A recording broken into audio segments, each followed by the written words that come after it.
ستيفان، مرحبا. أهلا، سعدت برؤيتك. أنت خبير في السلامة على الطرق. هل يمكننا بهذه المحاكاة أن نلاحظ فقدان اليقظة الناجمة عن تناول الدواء؟ يمكنني تشغيل عمليات محاكاة مختلفة للمخاطر، وسيكون هناك تحليل لرد الفعل جيد. والعواقب المحتملة. سأتناول الدواء من أجل التجربة. حسنا. يتناول ماك جرعة من شراب السعال ويجلس خلف عجلة القيادة.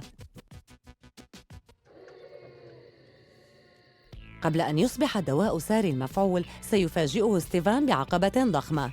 هل سيتوقف ماك في الوقت المناسب؟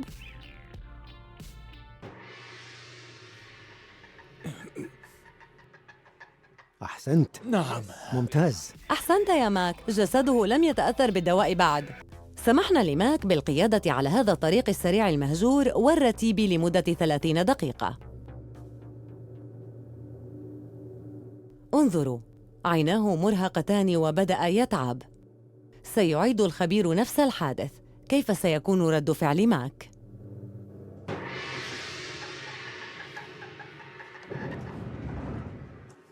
استغرقت هذه المرة أكثر من ثانية قبل أن تضغط على المكابح. وصلت إلى هنا ولم تستخدم المكابح بعد لتجنب الحادث. كان عليك أن تكون يقظاً أكثر. لقد تأخر رد فعلك. هناك دليل على أن ردود أفعال ماك تضاءلت تحت تأثير الشراب. ضغط على المكابح متأخراً ب14 ثانية.